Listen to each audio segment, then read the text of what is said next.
Okay, this is the third video for assignment 1.1 called 1.1C, and we're on page 18. We're talking about mathematical models. Now, a lot of students will say in algebra, when am I ever going to use this? And that's what mathematical models are. It's that opportunity to take your algebra equations and apply them to real life settings, and this is called modeling. When we take all of the numbers and formulas and letters and put them together to focus on how they can be applied to real world settings or story problems.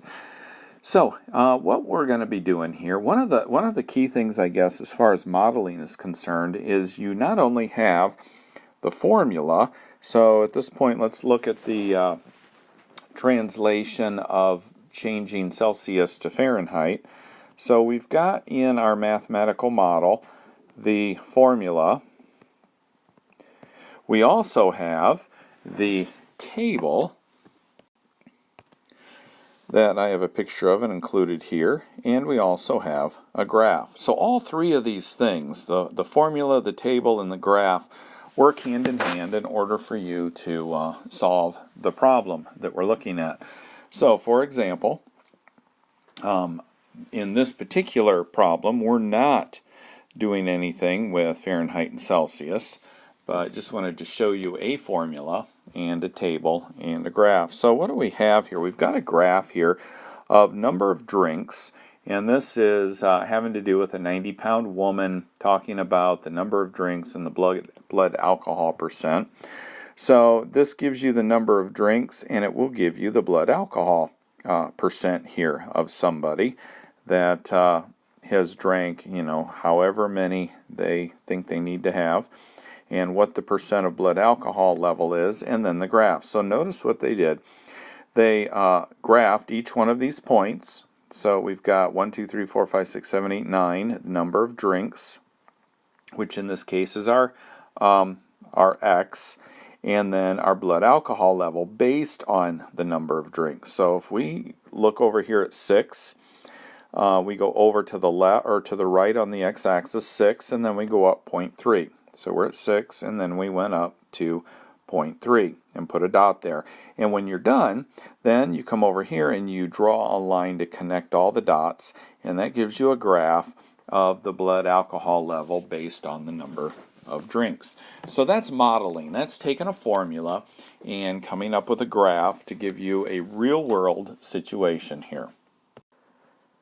So let's finish up by looking at example number 7, public health expenditures. Now, when you're given a model or you're given a story problem here, they're giving you a lot of information. They're trying to give you the information necessary in order to either create a formula or give you enough stuff around the formula so that you can figure out the problem. The other thing to remember is sometimes they give you more than enough information than what you need to solve the problem. And sometimes that causes confusion because you think you have to use everything in the story problem to solve it.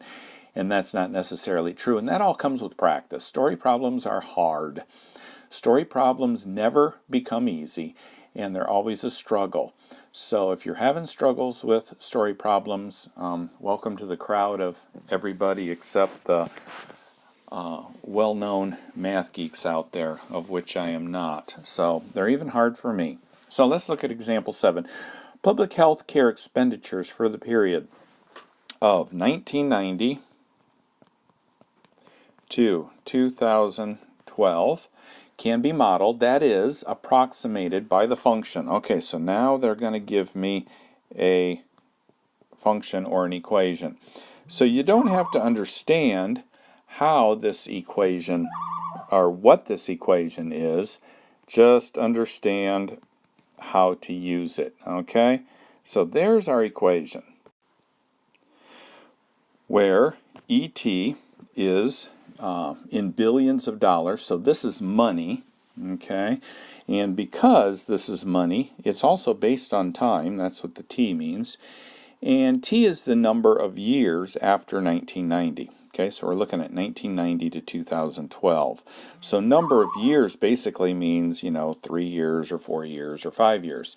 So A says, what value of t represents 2010? So, because it's 2010, the number that we're going to put here for t is going to be how many years after 1990 is 2010, and that would be 20. So that means we'd put a 20 here. We'd take 1.065 to the 20th power, multiply it by 738.1, and that would give us our answer. Although it's not asking for our answer, that's what you would do with that 20 if you were solving. So t equals 20. Approximate the public health care expenditures for 2010. So B is asking you to solve this. Put a 20 there. So take 1.065 to the 20th power and multiply that by 738.1. So the question that often comes up is, how do you take 1.065 to the 20th power? You don't have a 20th power key. So what you do is you use a key that on most calculators looks like this. Okay? So what you do is you put in 1.065, push this key, and that allows you to put any number you want in for the exponent, and then that'll solve it, and then multiply by 738.1. That'll give you the answer for B. Okay, C, use the model to estimate the public care expenditure for 2015. Okay, so even though we're only going up to 2012, we could put a number in or get an answer for 2015. So this would be from 1990 to 2015, that would be 25 years. So T would be 25, and you solve it the same way.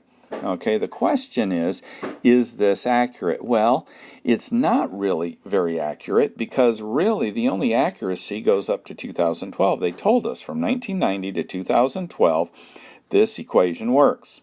So when we go beyond 2012, it's not going to be really that accurate because we can't necessarily use this equation. I mean, we can put it in there and say, yeah, for all intents and purposes, it might be true in 2015, but we can't use it for sure.